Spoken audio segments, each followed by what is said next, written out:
Hey guys, and welcome back to another episode of Feed and Focus for Remote Work and Digital Nomads podcast. My name is Angela Sharina. I'm a certified nutritionist, health nutrition, brain performance coach, and just someone with a lot of passion for helping you guys to make your brain work better so you excel and succeed in life with everything you do. But today is not about me or not about brain performance or, well, maybe yes. Today we have a guest on our podcast. We have Erik Mut from Canada, being a remote worker, becoming a remote worker without even telling his employer about that. How did Erik manage that? Not only that, but then Erik became a digital nomad, having hundreds of employees in his location-independent business. Becoming a touring musician, having a multicultural, nomadic, and all things important YouTube channel with billions of views, nervous breakdown in the midst of all of that. Erik Mut, such an extraordinary nomadic story, and just life lived as an adventure. You're gonna learn so much about how life could be when you live it as an adventure. How Erik managed to grow his company all by himself, not really, consulting anyone or having read a ton of book on growing and managing company. How Erik maintains his really human employee or team culture, people culture in his company that is spread among many locations and time zones. Why Erik starts all of his team meetings with playing music. Why Erik started touring as a musician. What's the connection between Erik's location-independent business and his music career, and also now his YouTube channel? And the next thing that Erik might pour a lot of his energy and passion into building nomadic communities. How, doing all of that, Erik maintains great health and fitness in a very simple, straightforward way, without really getting into some sophisticated nutrition or lifestyle details. How Erik maintains balance in his life, mental and physical balance, and how Erik knows when he's off balance, how Erik keeps himself grounded. And at the same time, how Erik is growing as a human being, being on his own personal development journey. There are so many things that you're gonna learn and hear about in this just fascinating conversation. And I think what was really different about this conversation is that Erik doesn't hide anything. Right? It's very raw, no hiding, no sugar coating, very honest and open conversation where you get to learn not just about growing your business, becoming a location independent business owner. You're going to learn about personal journey, again, without sugar coating anything. And you're going to relate to a lot of things that Erik is sharing. So without further ado, please tune into this conversation. You will learn so much, and you will probably listen and re-listen to this story. And also don't forget, once you're done with this conversation, to learn more about Erik's work, his business supported adventures, and his YouTube channel and his music, and just connect, because I think Erik is the kind of person with whom you will build true, real connections. It's not just about networking, it's building something beautiful together and connecting on a deeper human level, right? So without further ado, listen to the conversation and connect.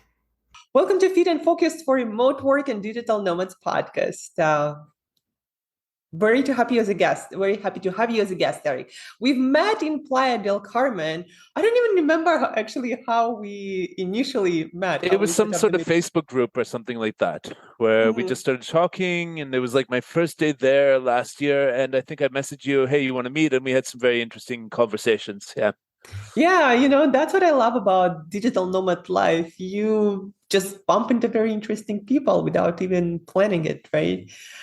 Um, so that's I think it's very fascinating and kind of really connects you to life serendipity. Like life connects you to the people and events and places that you're meant to connect with, right? Yeah, I sort of feel like we're bringing it in, like going to a place like Playa del Carmen, Mexico, that has so much hype about the digital nomad lifestyle and being there and all that sort of stuff, and just like landing there and being on these groups where it's like a very active community. And like, let's face it, everybody goes like, or most people in this movement go there alone, and they want to Mm-hmm. meet people. Mm-hmm. And so we naturally like find each other and meet each other, and so on and so forth. And yeah, I find it's like very interesting to also then like see people in other countries as well. Yeah. Like you meet someone in Mexico, and then the next thing you know, you're in Thailand with them, or in Serbia, or something like Yeah, that. So exactly. I really love that. Mm-hmm. But yeah, let's talk more about Let's talk all of about that. you. How long have you been a digital nomad? Because I don't think we really talked about that. Like, how did it Okay. all start?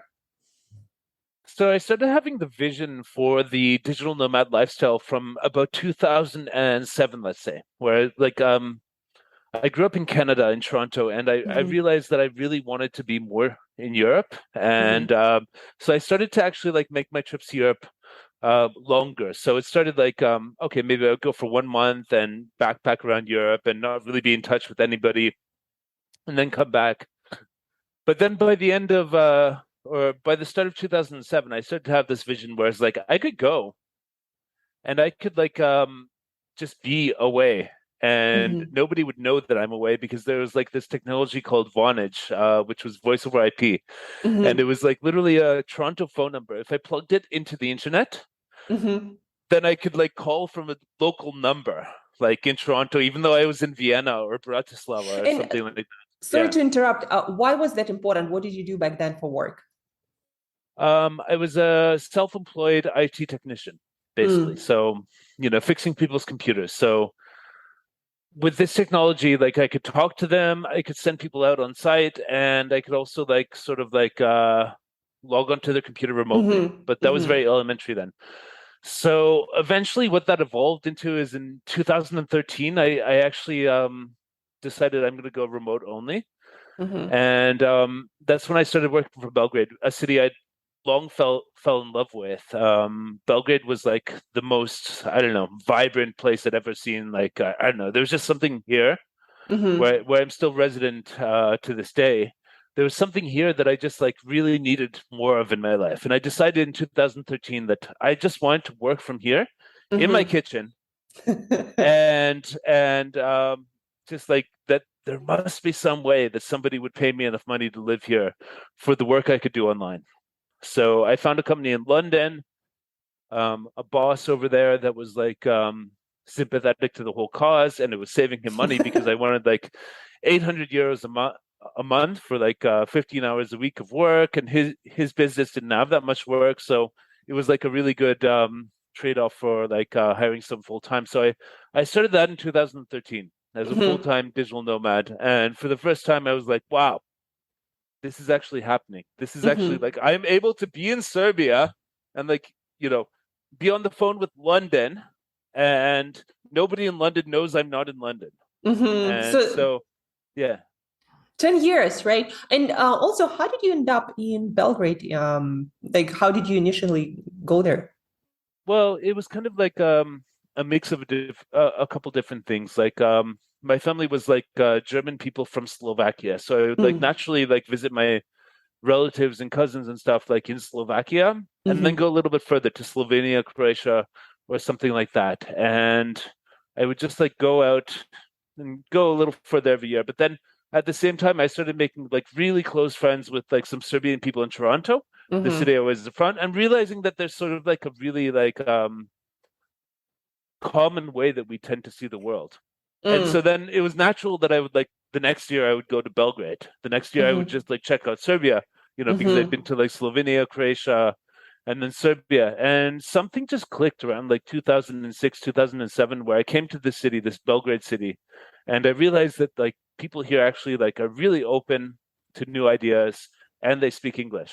Mm-hmm. And Okay. like at this point I can speak Serbian pretty fluently, but Mm-hmm. at that point it was like really like fresh and everybody kind of like spoke English here. And that was Mm-hmm. like and they had this sort of like post-war sort of like I don't know, call it like a complex or something like that, but they really wanted to show the best of like their country and their city to the world. And I was like somebody who came here and I just naturally found myself like being like drawn into the city. And so I decided in Mm-hmm. 2008 to move here. So yeah. Mm-hmm. 2008 or Yeah. 2018? Eight. Okay. Yeah. 2008. So Yeah. so your whole journey began even before that, not 10 years ago, but like what, 20 years ago?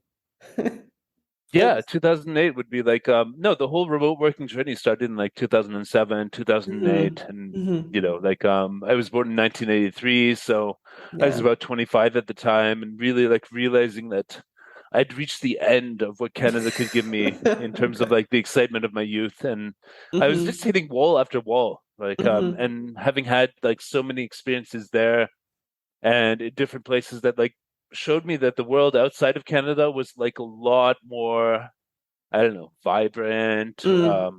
risky, let's say, like sort of like just like there was a lot more to be learned Mm-hmm. outside of Canada than there was like if I just stayed there like within that little bubble. So Yeah.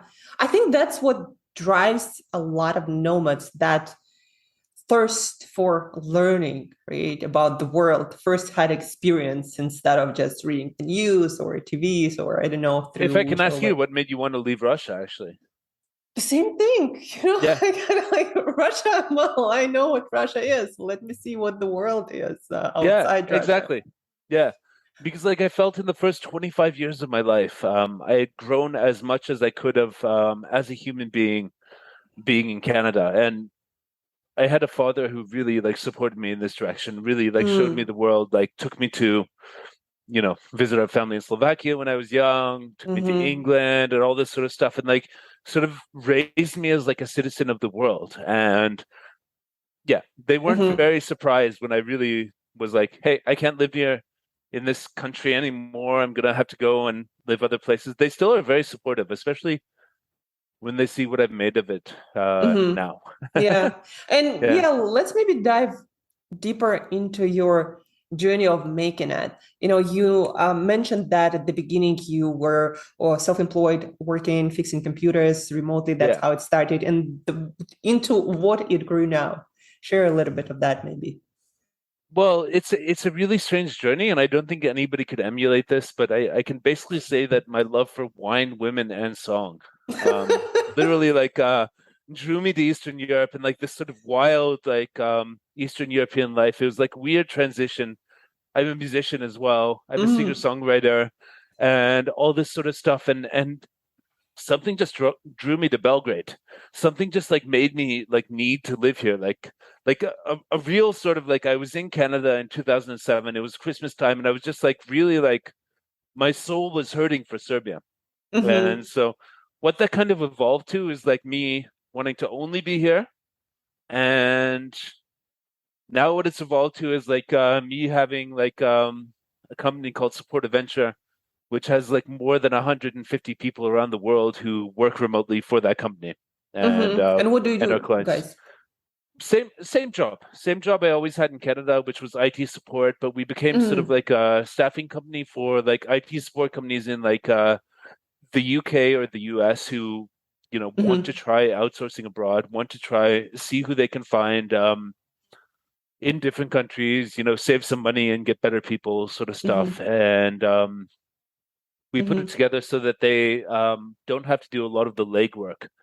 They don't have to do like a lot of the hard work of like interviewing like 100 applicants or like going through 100 like resumes or CVs. mm-hmm, And yeah, we do all that for them. We present the mm-hmm. people who've actually like proven themselves to us, and we staff like those people for their companies, working on a full-time dedicated basis, and basically like yeah, just making that connection. You know, if Mm-hmm. you're an IT business owner in the United States or Canada or the UK, you come to us and you sort of say, hey, we're interested in finding someone abroad, and we Mm-hmm. present people who have already passed our training and testing program. So Okay, yeah. So it seems yeah. like you save a lot of businesses time, energy, so they could do better business, right?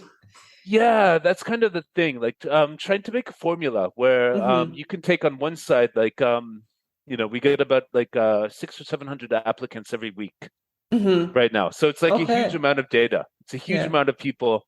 And at the on the other side, we have like maybe like 10 or 20, or maybe like 5 to 20 businesses that want to do business with us and hire people through us. And just Mm-hmm. finding who are the best Mm-hmm. of both sides of the funnels, and Okay. who are kind of like the people we want to work with out of that huge Yeah. data set. I mean, like we could probably make a much bigger business. Like we got 160 people now, but it could be probably 2,000 if we were less picky. Mm. But we're really picky on both like the client side and Mm-hmm. the people that we're hiring as well. We're really picky, like trying to find the best people and match them up. And thus, Yeah. when you find that perfect match, Yeah.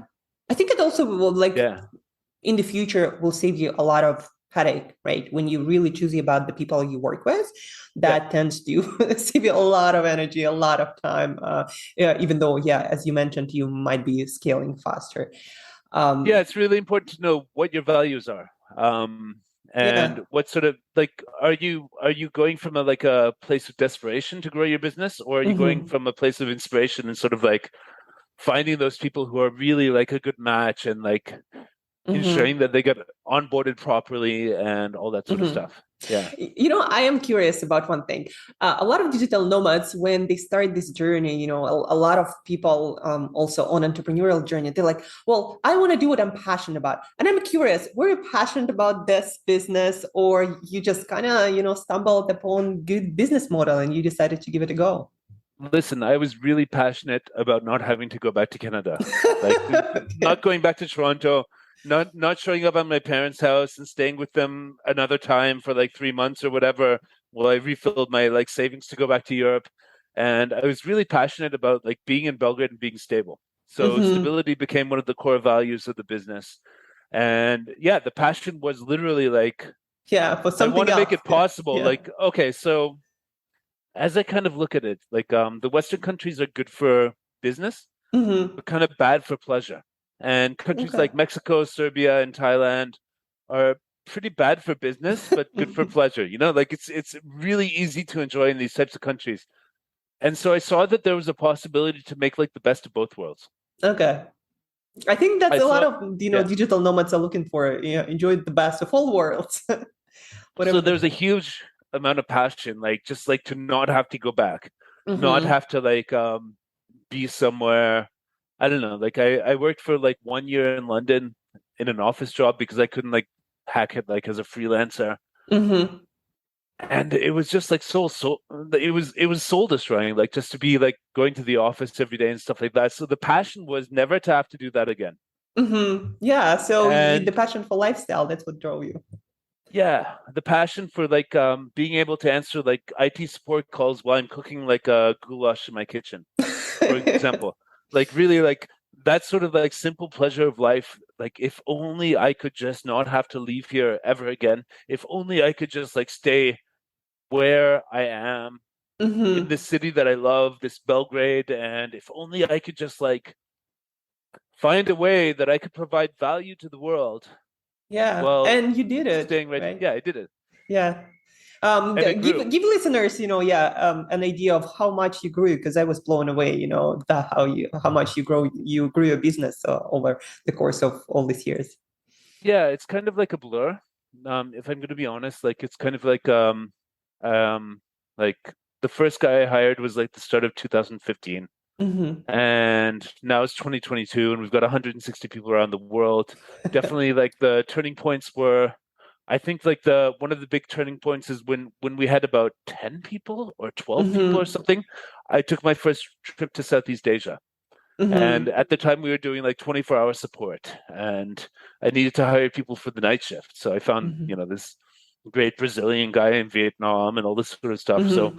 it then it was kind of on because I realized that like I could actually travel the world with this business, and like that this was not just something unique to like Serbia or my situation as an Mm-hmm. expat, but it was Mm-hmm. like something that was actually like, no, people need this business. Like businesses Mm-hmm. need this business to hire people in different time zones in different parts of the world. And expats who are like living abroad in places like Serbia, Thailand, Mm-hmm. Vietnam, Mexico, Colombia, you Mm-hmm. name it, Mm-hmm. they also need like they also need this business to sort of like sort out like the economic situation for them so that they can work Mm-hmm. remotely like I wanted to when my dream Mm-hmm. started. So Hey, want yeah. to ask you a question? Like a lot of people probably do have these questions. Did you experience any issues growing and scaling? Because especially, with all the travels, all the different time zones and schedules, and yeah, if you had, then please do share them.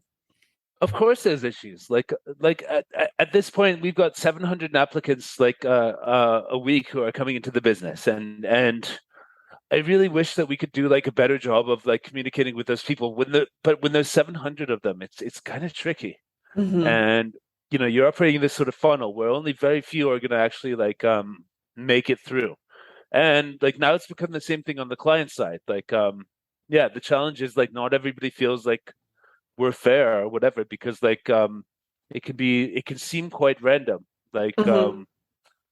how you're going to get an offer through us and like how we're Yeah. maintaining our quality and stuff like that. And I don't know, it's like yeah. But I mean, like, did you experience, I remember you told me, when you had your first 10 people and then obviously you grew more. Like in Yeah, those transition times, did you experience any problems maybe with just growing the team and communicating with them? And then also maybe you as a person with, your schedule and managing of self, managing of your lifestyle. yes. The biggest stress point I can remember is when we had about 12 people and half of our people were assigned to one client working full-time Mm, dedicated and had a huge argument with this client. mm-hmm, And it was literally like I had a nervous breakdown. I will not like try to like sugarcoat this. Like I literally like had a nervous breakdown with like a skin infection that came with it. I was in mm, Thailand at the time, mm-hmm, and it was literally like this client was like really playing hardball with us, and it was really stressful. And it was so mm-hmm. stressful that I had a physical symptom of it, and Yeah. How did you get out of it? How did you manage? Like, I was in Thailand. I ended up coming back to Europe, and then I just went to the hospital next door, and they gave me antibiotics for the skin infection. I don't know, but kind I of mean, like like mentally. mentally. Actually, it was like reaching this low point where I was literally in bed. I was back in Belgrade where I lived and felt safe because in Thailand it was still like Mm-hmm. sort of wild at the time. But once I got back, and I would like literally pretty much just like lay in bed for like 2 weeks or something like that, like and just Mm, realize that the business will continue even if I don't like wake up and like push. mm, That was the recovery itself, like yeah. being forced to do this by the skin infection or whatever it was, and Made you realize realizing you that didn't have to push so much, right? yeah, because there's this tendency to like I gotta wake up in the morning and be the guy, I gotta like do Mm-hmm. everything, I've got to like be there for the people. Yeah. So And like when I analyze this part of myself, it's like that's probably like the reason I'm so successful. mm-hmm. But maybe at this point, like it no longer serves me like Mm. in the same way. So I need to like let go of that a bit. That's interesting. And so, what did you do? What did you change, if anything, after that point in your approach to work and business? I still deal with this sort of like stress and the constant stress of running such a big business and all this sort of stuff. But I'd say the biggest mentality shift was that I trust people to A, make their own decisions, Mm-hmm. and B, sort of like whatever values I've put in place in the business, they're emulating those, and they're like as a manager in my business, they're sort of doing that. And I'm Mm-hmm. still on the journey. Let's say Mm-hmm. like it's still a work in progress, but yeah, it's difficult to sort of like let go, but it's Mm-hmm. necessary as well. If we want to Yeah. like go to like 1,000 people, like what are the chances I can like get to know everybody like the same way that I do Yeah. now? Or And yeah. maybe, another thing that a lot of business owners especially would be curious about, how do you make sure that people on your team are the people you can trust? Like, do you have some sort of training program, or um, yes, somehow you vet those people when you hire them? Like, what's your process? I would actually say most of it is about like intuition and like vibe. And Mm-hmm. if you maintain that vibe and you mix that vibe together with like clear expectations, so like my management style like includes a lot of like really stupid jokes and like really getting everybody into this feeling that they're having fun actually. Mm-hmm. And so like maybe I do this too much, maybe I make too many stupid jokes, but the end result is that everybody kind of feels like they're having fun working where where we're at, whatever they have to do that day, even if it's a remote team. It's like Mm-hmm. they feel like they're a part of a culture, right? Mm-hmm. Mm-hmm. And after that, it's about clear expectations and communication, like Mm-hmm. and accountability. Like if you have like a system where you can see the work they're doing, you don't have to ask them. You don't Yeah. have to like say, "Hey, did you do this?" Because you can actually log into the system and see if they did that and kept the Mm-hmm. notes on the ticket or whatever it is. Like Mm-hmm. so, it's a mix of like yeah, the vibe of accepting them for who they are and making Mm-hmm. it clear how you want them to be a part of the organization. Mm-hmm. And having been a musician in a band on tour, it was a lot harder to do that. And like this is a little bit easier actually. And What's easier? well, because everybody's working like from home, everybody's working for like a certain number of hours each day. Whereas like when I was on tour with the band, it's every day, 24 hours a day, sitting next to people, sleeping in the same space as Mm. them, and all that sort of stuff. So I don't know. There's a certain thing that you have to learn, which is like maintain the vibe is the number one thing, I think. Maintain, Mm-hmm. yeah. Even like remote work is really challenging because like the vibe can really slip when people are like essentially working from home Yeah, alone. Yeah. what that's what I hear from a lot of people working remotely and managing other people. It's like that they find it challenging to maintain certain level of energy and connection, right? Like, how do you know how people are doing, feeling, where they are in their work or life journey if you don't really see them and you don't really have that much time to ask, every single person about all of that?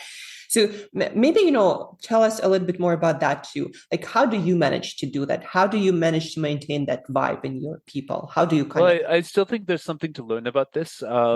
But for me, it's about like not being like strictly business. Mm-hmm. It's actually about like going into the meetings and actually wanting to know about everybody and like having that chit chat for like 5 or 10 minutes or Mm-hmm. even like 2 minutes at the beginning of each meeting. Just like, where is everybody? What are you going through? How are you Mm-hmm. doing? And Mm-hmm. that sort of thing. You start with that. And Mm-hmm. I feel like injecting humor is really important because yeah, it can be really dry if you just sort of like stick to the plan, stick to the agenda of the Mm-hmm. meeting and like yeah. Yeah. But Yeah, yeah, go ahead. playing music at the beginning of the meetings. Like Oh, cool. I'm a huge like fan of world music. And I think every like meeting like that we start, like I try to put something like some sort of spice where everybody like logs onto the Zoom call and it's not Mm-hmm. just people, hey, how's it going? It's like this music is playing and then I sort of play the role of like a radio announcer. I'm Okay. like, hey everybody, how you doing? Like so they feel like they're tuned into something. And like you're setting the vibe like it's not starting from zero. It's not starting from like a bunch of people just joining a Zoom meeting and like talking over each Mm-hmm. other or to each other, something like that. It's like starts where everyone's on the same page with Mm-hmm. music, and then you sort of like build it from there. I mean, Mm-hmm. like I'm currently like working with a consultant who really says I should take a step back from these meetings. Like I shouldn't be the star of the show, but as the performer, as an artist, musician, it comes really naturally to me Mm-hmm. to sort of like just go there. Hey, everybody, how's it going today? All right, okay, good. Yeah. It's practice time, you might say. Yeah, yeah. It's kind of like yeah. Everybody needs to feel like they're a part of something, and I Mm-hmm. really hope that everyone feels like they're a part of something. Like when they're working with me. Okay, yeah. So, Yeah, and this can be done with video as well. Like mm-hmm, as I grow the organization, like mm-hmm, I might not be able to like talk to everybody, mm-hmm, but if I connect with them on video, if I mm-hmm, record videos about what the business is about, mm-hmm. what the sort of like core values are and how they can be a part of it, then it really seems to help like build like a common language and a common Yeah. culture. So yeah. And then probably, just having those leaders who's gonna lead some of the meetings with some of the people, right? As you grow. So Yeah. as Yeah. long as you hire the right people and you seem to know how to do that, then you can scale yourself. So let's maybe, Eric, transition a little bit into your passion projects now. You already Yep. mentioned several times your music. Like, Yeah. how did you end up being a musician and touring musician? And what's that like now? Yeah. That's pretty strange, I'd say, because like it's I'm now getting back into it because like the past like 5 6 years like with building the business have been very like stressful and stuff like that, so that part of my life was getting smaller, but now it's going to get like really big again. And like COVID obviously like the remote working business like Yeah. skyrocketed during COVID, but like the touring band didn't do Not so much. too well. Yeah.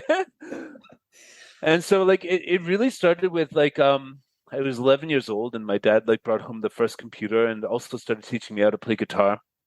And those two things throughout my teenage years like became my passions, and like computers and music. And so computers became the career and music Hmm. became sort of like the passion. And then like when I was about 25, I decided to move to Serbia and like kind of like take it seriously and like Hmm. build something, work with like a producer and all this sort of stuff. And so we went from there. And since then it's been like about 250 shows around Europe, like Wow. everywhere between Belgrade and London, basically, and Scandinavia, Poland, whatever. Hmm. And it's kind of like I feel like I'm spreading the same message of internationalism with my music What as kind of I music is am. it? It's folk punk, so it's like a mix. Like I moved to Serbia so I could absorb this like Balkan music influence, which is kind of like a mix between the Middle Eastern music and the Central European music. So Hmm. it's like, and Eastern European, of course. Like Hmm. so yeah, mixed with rock music. So it was Hmm. essentially like everything I was feeling, like what made me want to get out of Canada, what made me want to like go and explore the world. I put that into songs, and that became Hmm. Worldly Savages, which is my band name, and that became like kind of like the message that I'd say with Supportive Venture, the business, we're doing the same thing. Hmm. But one is like a business manifestation, one is like the artistic manifestation. Like I have a Hmm. song, like for example, called Glass Cage, which is about how I hated like fucking working in an office, like having to show up every day. And like, yeah, so I've got a song which is that. And it all kind of fits together. But yeah, there was a time where my musical persona and my like business persona were like kind of like divergent. But what Hmm. I've done with Supportive Ventures probably like brought them closer together, where I don't really need Hmm. to be two people anymore. Hmm. I'm like the same person on stage with my band, um, wearing the same clothes even. Like Hmm. I just at one point just bought like a dozen or two of these t-shirts, like so I can Hmm. just like not worry about that. Yeah. And basically like yeah, it just became like the same thing. And like also the YouTube thing. Like I had a successful channel called Belgrade Beat, which is Hmm. still like successful, like millions of views, like just my perspective as a foreigner in Belgrade. And I'm building one which is like non-location specific called Rising Nomad. And it just kind of like, who am I and what do I stand for? Like living where inspires you and having a lifestyle that is of your dreams and stuff like that. Yeah. And so everything is like kind of like an offshoot of that. Hmm. Yeah, it seems like a lot of projects, to be honest, to manage. Not sure how you manage all of that. I also know that you are into community building. Do you want to share a little bit more about that, or not? Yeah. And the thing that I'll share, like I might need to be like vulnerable here, so I can actually like communicate where I'm coming from, like here. Hmm. it's really lonely being a remote worker and like sort of like building a business online, and then you walk outside and nobody knows what you've been through, and nobody's no Mm-hmm. yeah. And when I was traveling with the band, it was always people all the time, people coming to gigs and having that connection. And so what I'm building now is, okay, first of all, I need to get the band playing again. So we'll be in Thailand like the first 3 months of next year, 2023, like we'll be there. But it's about music and it's about community, Mm-hmm. but like it also kind of like comes down to the fact that I really like the crossover between like offline experiences and people that you're meeting online. So I've Mm-hmm. been like a member of couch surfing since 2005, actually. Yeah, I And couch remember surfing is, too. yeah, couch surfing is a great way to meet like all sorts of people who are just traveling through your town. Like tomorrow I've got like two girls from Poland coming. Last week I had two people from Germany, and just sort of like crashing for 1 or 2 nights and getting to know them and just exchanging the culture, and like that's what I'm into. And Mm-hmm. that's kind of the energy, like this constant international energy. And building a community based on that is of the utmost priority because like it can be so random who you meet when you're traveling. It can be Yeah. so random, like how it all works and stuff like that. But I pretty much decided that this like slow travel lifestyle is what I'm into, like moving forward. Like I want to live between Belgrade and Thailand and sort of go back and forth and build relationships there. And I feel like if I put my message out correctly, Hmm. if people see what I'm about, if the music resonates, even if they come for like a 2 week holiday in Thailand or in Hmm. Serbia, then they'll actually have felt something because like there's a friendliness that needs to actually pervade this scene that I see lots of people working on this idea, but it's fairly challenging to get like people who are online to like interact offline, but it's happening slowly but surely. Hmm. And so the rising nomad sort of idea is connecting people like yeah, like we want to be in these beautiful places, but it's only as good as like the people you connect Yeah, with. And exactly. like this is the problem. Like you can go all around the world and you can go to like different places and stuff like that, but if you have this like sort of feeling of being a nomad, it's hard to connect Hmm. with local people. Yeah. And it's hard to connect with local people, and then it's very challenging often to connect with other nomads because everyone is coming and going. Yeah, yeah, How do you do that, really fast and maintain that over the course of many years and many geographical zones? So I yeah. think, It's really tricky, and yeah. this is one of the biggest challenges I think of like the movement is actually like slowly but surely we'll find our ways to connect people and like build it up over time. But it's like all very fresh. We're making this up as we Mhm. go along. This is what you Yeah. have to remember. Yeah, I mean, that has never been a situation that anyone lived through, like this, like connectedness and in I don't know, the elimination of borders, even kind of that's happening right now. And I'm curious to know what's your vision, like rising nomads. What's the Okay. maybe final vision for now that you have in your head? What would you like to build? Okay, so when I started Support Adventure, the IT company, like it was basically like I decided we're gonna have like 200 people around the world. Now we're up to like 160. So Hmm. I'm slowly pulling myself back off of that. But rising nomad, like this long-term sustainable sort of like different bases around the world. I would really like to have a community of people who are into what I'm into, which is like world music, good food, health and nutrition, and all this sort of stuff. And there's kind of like a presence in all of these different places, like Mexico, where you are now, Hmm. and like Serbia, Thailand, and like people can go and they can instantly have like something in common with the people there. Hmm. But Because yeah, what I was asking is, do you plan to build some structures or infrastructure? I don't know, some physical locations, something else? physical location. This is the problem. I've realized I'm not really the best person to manage physical locations because I'm so Okay. like Yeah. in the sky. Like so I don't know if I can find people who can help with that part of it. Yes, I will. Mm-hmm. But I struggle just to have like a apartment in Belgrade and like a place in the countryside, for example. Like that's a struggle. Like Management, and yeah. yeah, and so like I'm more about like and even like going on tour with a band is a struggle. So I'm more about like Mm-hmm. with this location independent sort of philosophy, like where can we show up and make a party, and other Mm-hmm. people can have like the sort of like physical location, and we show up there and make a party. It Mm-hmm. might evolve actually, like yeah, like that somebody like comes in and really complements my skills of vision and stuff like that to sort of like say, okay, we want to open up these locations and stuff like that. But right now I'm kind of just about like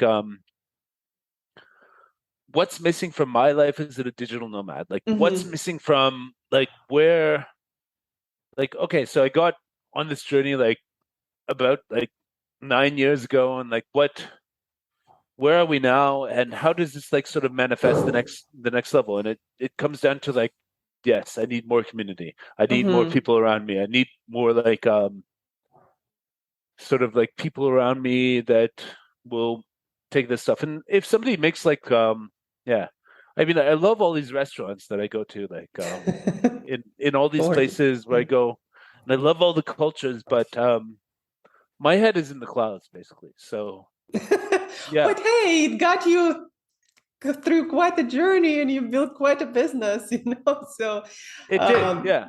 yeah, I think you'll do okay with your vision as well. Yeah, but the long-term vision is like, yeah, obviously like yeah, it would be nice to sort of like have a family or something like that, have children Yeah. and bring them into this world and figure out a way, because everybody says like, "Oh, but you can't live like you're living when you have children." And I I would mean, hope to yeah, yeah. there are families and couples that I met that are doing that, So it's not impossible. Yeah. Just Yeah. different kind of approach, to life and things. And I guess having a little bit more flexibility in your mindset that yeah, certain things not gonna It sounds be. like the same sort of thing they used to tell me when like, "Oh, but you can't go and live in Serbia. You're not going to make enough money there." And all this sort of stuff is like, "Oh, really?" All right, look at me now. It's like, Yeah. okay. And so I would like to build that community, like and part of me actually also like rejects this sort of like idea of just having this relationship that's sort of insular, like it's just like a man and a woman and they have children and it's kind of like Mm. inwards on itself. Like I think what I really need is like a community of people around me that share my values, and Hmm. Well, I think, then that yeah, people are looking for that no matter where they are, like family and then community. And it just, when you are location independent, it's just different, right? And we're still figuring it out as we go. And I got to meet, sitting here, in one place, I got to meet actually quite a few people who are building communities or are thinking about building communities because yeah, now we have this lifestyle, this freedom, but how do we take care of this side, family, relationship, yeah, friendships. obviously, like it's really hard to figure out. Yeah, Yeah, so when people are just trying to figure out exactly as you said, there's also this like thing like that those of us who are choosing this lifestyle are probably like the least likely to be like naturally inclined to be in like this sort of like family relationship sort of like zone, right? Like all of us, like what do you mean? I mean, like a lot of us have okay, psychology is called like avoidant attachment style as well, Hmm. where it's kind of like the reason I left Canada is because I didn't really feel that I was at home there, right? Hmm. And I want to find something else, but like if there's something missing, it'll be missing everywhere. As I sing in one of my songs, Yeah. it's like you travel to another country and you're still confused about that. Like you still have this lack that you probably felt in your own Yeah. country. So like this is a huge problem for the movement. Like and like people But really need I yeah. think it actually can also be used as advantage. Like for me, traveling always allowed to learn the most about myself and the Yes. issues and problems I have in my life. Because if you move from one place to another and certain things persist, you're like, well, the problem is not the place, the problem is me, or like how I'm But doing things. also, yeah, but also you have the choice to sort of like hit the reset button at any time and sort of like avoid, oh, whatever. this person I got in this relationship with, there, it didn't work out, so I'm just gonna go somewhere else. Whereas like people who stay in one place are more like actually like prone to like staying in those situations, probably growing less, yeah, to be honest, Mhm. but like maybe the greatest growth is like to actually decide to like stay and deal with your problems. And yeah, I don't know. Yeah, It's just an yeah. observation. Yeah. Yeah, exactly. But I also think you can choose to grow and deal with certain issues, like I chose to deal, with certain issues that I had in a relationship while you are traveling, as long as you don't use the travel, as you mentioned, as an escape from your problems, right? I totally use it as an escape every single time. Like literally like when I was living in Canada, it was all about like getting back to Serbia so I could be like free and be the person I wanted to be. And now I'm living here like for more than 10 years and basically like just like now I dream of Asia. And is it a way of like escaping my problems? Probably yes. Mm, Does it make my life more exciting? Yes, definitely. Um, what's the final destination of me and whatever sort of like complexes or trauma I'm trying to avoid? Who knows? yeah. But it's really exciting to just keep on moving and keep on like knowing that you can actually move to a different place and start Mhm. again where nobody knows you and like Yeah. be who you want, like Yeah.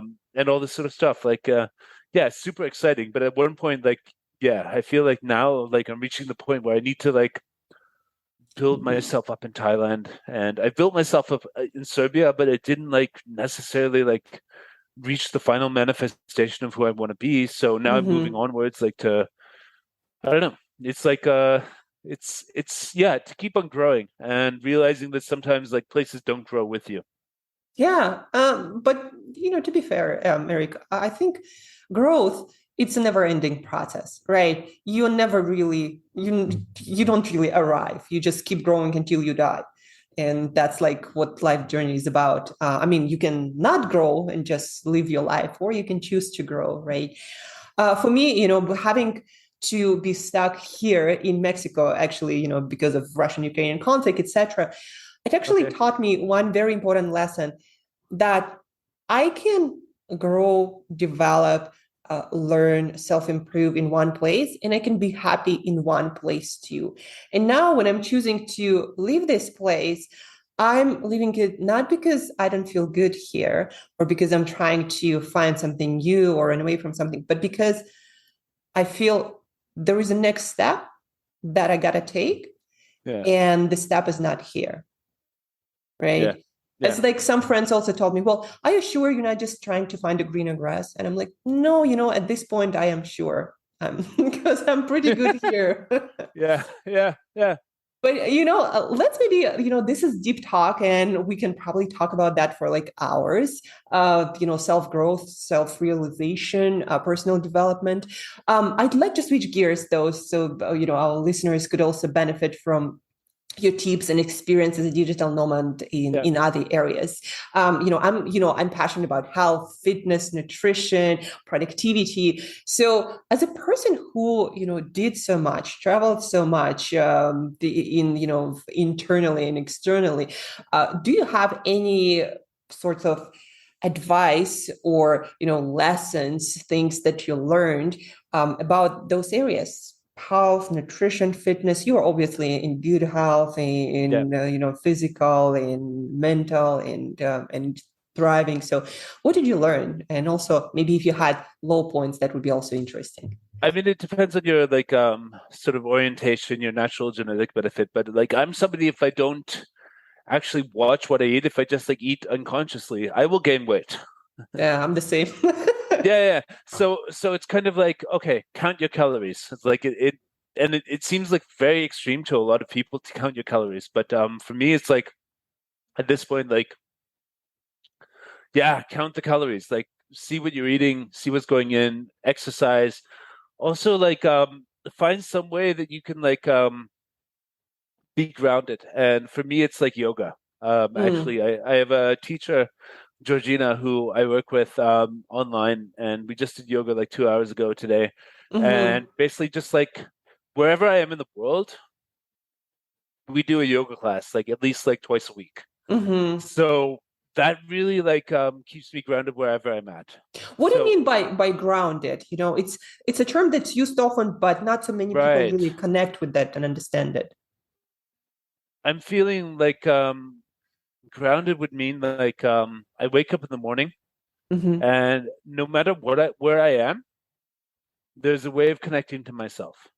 Mm-hmm. And so one thing that really like made me feel ungrounded like every time is like winter.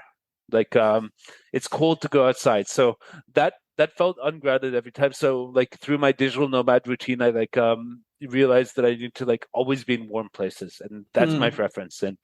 And yeah, grounded I would say also means like yeah, like your nutrition, your counting calories, your weekly routine and stuff like that. And it's like how can you like design your life so that you know what you're doing when you wake up? Like maybe you can Hmm. have like 2 days on the weekend, like Saturday, Sunday, where you're just like going everywhere, eating everything as like my routines still seems to indicate. But Yeah, I yeah, think trying what. to find like yeah, the weekly routine, like trying to find Mhm. like a way to identify yourself with what you do and the why of it. Mm-hmm. Yeah. So find, yeah, what you do, why you do it, and probably building that self-awareness and making sure that what you choose is what you actually choose, not just, Yeah, that happens. Um, Besides counting your calories, doing yoga for grounding, what are some other things that are like your strength training non-negotiables? definitely. Like muscles, like as a Mm. man, like the biggest like sort of like release of energy and the biggest reward is when like I go and I, like get on my rings outside and do the dips, do the pull-ups, all that sort of stuff. It's just like to approach that infinity, like of just like reaching the limits of your muscles, like and pushing past it every week or something like that. Really important to sort of like know where that is and regularly like touch that point. Mm-hmm. And also drinking lots of water. And like, yeah, no, this is something that like a lot of people don't really get. And No, I get trying to, it. no, you get it, of course, because you're a nutritionist. Yeah, yeah. But it's like, also like, what are you drinking water out of? Is it like a glass bottle or is it a plastic bottle or how does it come to you and all this sort of stuff? Like that seems to really like help a lot. And also just like the hours that you sleep. Like are you waking up at 6 in the morning or are you waking up at 9? I don't like Mm-hmm. to wake up with an alarm clock, but usually it's around 6 to 7 that I wake Mm-hmm. up. And just sort of like letting your body orient yourself wherever you are and sort of go outside, experience the sunshine and all this sort of stuff. I guess that's why I like hate winter is because it just gets kind of depressing. Yeah. Yeah. And I wanted to interrupt you just to say that you are doing everything according to like the best neuroscience research, having enough sleep, getting outside to expose yourself to natural light. That is actually important for a lot of neurotransmitters in our brain, right? Keeping yourself hydrated, again, for brain work, for nervous system, for your whole body health, not overeating, strength training. It's like, yeah, Yeah, but these are not things that you need to overthink. Like these yeah. are natural things that if you leave the space in your life and you develop a lifestyle that sort of like prioritizes, like it slowly builds up over time. Like it slowly just sort of like your life becomes like this. And you need to leave enough space like in your life to actually go outside, Mm-hmm. to Well, actually like to be honest, a lot of nomads complaining about not being able to have this routine because they constantly doing like some meetups or going partying or yeah. drinking. And what do you have to say about that? Did you ever have that period in your life where you had too much of that, parties and alcohol and Yeah, not having a no, like routine? there's like obviously like it can like still be like that sometimes, but like to have the balance of sort of like to know where the maximum point of like I'm doing good for my body today Mm-hmm. and living there, like living Mm-hmm. there most of the days of the week, and then on Friday, Saturday, yeah, go drinking, like go do it, go like my opinion is like if you really love that, like as I do, like I really love like alcohol and like drinking and like all that sort of stuff, the release that comes from it. Maybe it's not the healthiest thing, but like, go and do that, but find a way to like integrate that. Mm-hmm. Like Okay. yeah. Like for me it's Friday, Saturday. Like Okay. just like all out sort of like yeah. And lots of people like sort of like are also But down. as But I yeah. see you managed to find your balance, things that work for you and for your life, right? Yeah. Yeah. And I want to ask you, how did you manage that? Did you do it consciously, or it kind of happened, like to create that balance where that allows you to still feel grounded and take care of yourself and grow your business, and at the same time having all these days when you go partying and drinking, and that I'm not how do really you sure, manage like to have I'm the balance? expert. Yeah, I'm not really sure I'm the expert of this because like sometimes it like spills over and sometimes it like I don't know. But just to like know that you can take a deep breath at any point and sort of like be who you are and that's okay. Mm-hmm. And if you're drinking all weekend, that's who you are on that weekend. And if you're like completely sober, that's who you are that week. And just kind of like I don't know, I don't really know, just like trying to find like yeah, the balance, like to not like Mm-hmm. habitually do like one thing or the other, to sort of like do this like I don't really know, like it's kind of about like growing older and like I think like finding your balance, like to like live where you feel best. And Mm-hmm. then if on the weekend you need to become somebody else, like Mm-hmm. So I okay. think I think you're a very intuitive person, and it works Yes. for you, right? That you are able to maintain that balance. Maybe yoga also helps. That Yes, is an definitely. amazing Yeah. practice. So yeah, I think everyone needs to find their way to make their life work, right? I mean, I'm still doing like my way. Like every year it kind of evolves a little bit and Mm-hmm. like you kind of listen to yourself more and realize like some of these like yeah, sort of like I guess traumas or whatever it is from childhood you might not have addressed and stuff like that. Stuff like you have to watch when like when you're getting pissed off. Why is Mm-hmm. it? Mm-hmm. Like I realized I think it was today actually. Like I kind of like realized like I have this like tendency to be like this super reliable person. Mm-hmm. And is this like because I fear being unreliable?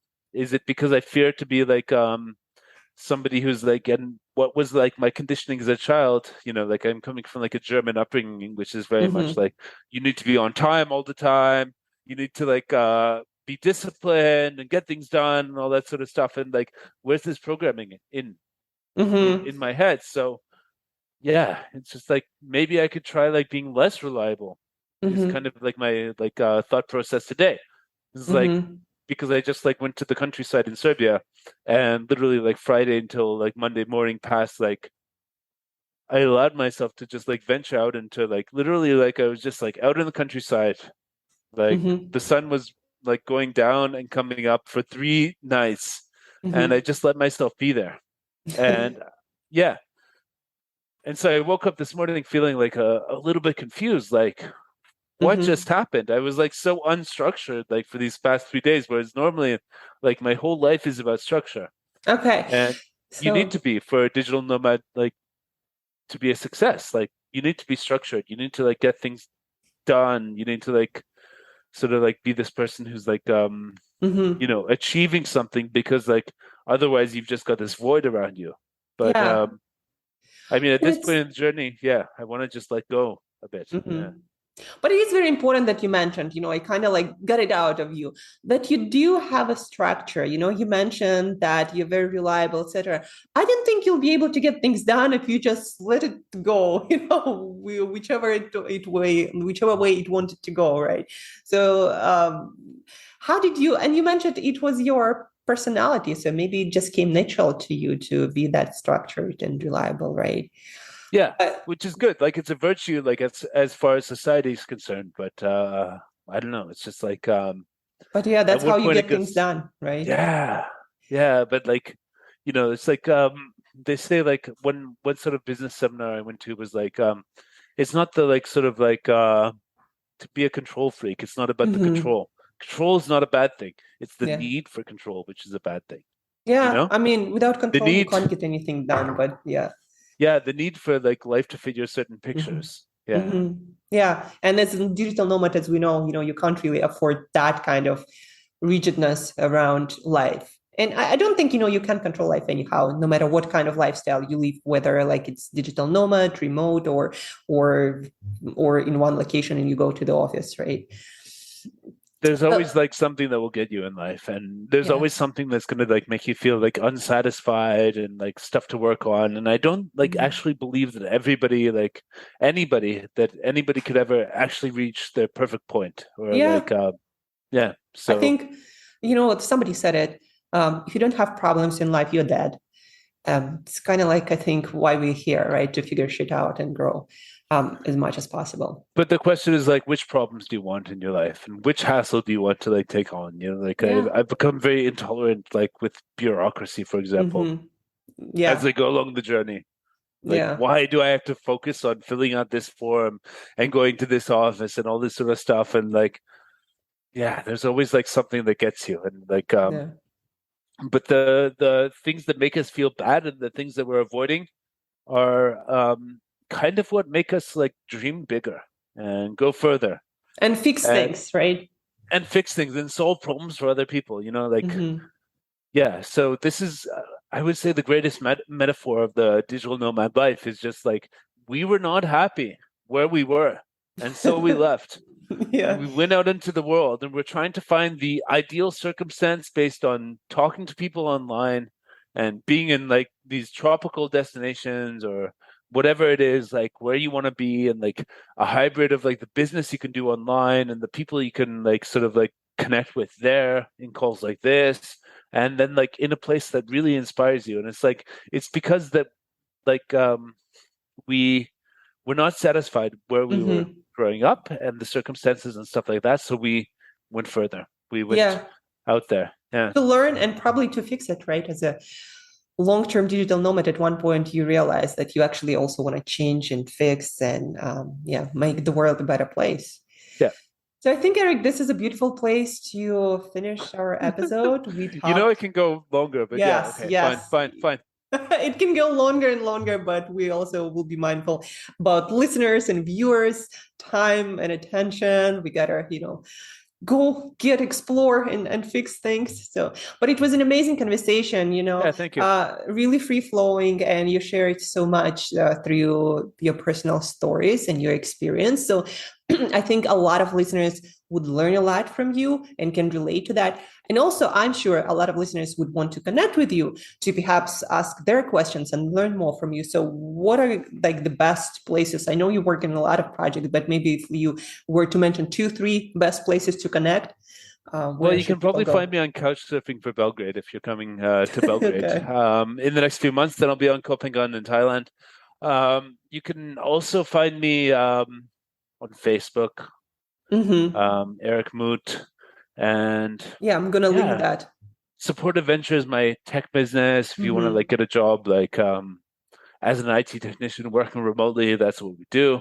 Mm-hmm. But most importantly, I would say like if you resonated with the sort of like way that I speak in this conversation, Rising Nomad is the YouTube channel for you, because Mm-hmm. like we're trying to like bridge the gap between like people who are just like trying out the lifestyle for the first time and people like me who have like been there, succeeded in it, but like still have some like Things to do. afterthoughts of sort of Mm-hmm. yeah, yeah, because like you know, it's like it's really possible to be a successful digital nomad but still feel like completely ungrounded and completely unhappy. And Yeah. I would like to sort of lend this voice to that movement, and be the sort of person that people are following to sort of like talk honestly about these issues. Mm-hmm. And So explore together. Yeah. yeah, and yeah, Support Adventure, Rising Nomad, Belgrade Beat, and my music is Eric and the Worldly Savages. Mm-hmm. Also like exploring the same sort of like themes of like yeah, cultural, transcultural issues. So Yeah. yeah, So so many ways to connect and to learn about your journey and perhaps start their own. So thank you, Erik, again for sharing. Really yeah, appreciate your time, and we'll stay connected. yeah. I hope to see you here in Serbia very soon. Yes, Cool. definitely.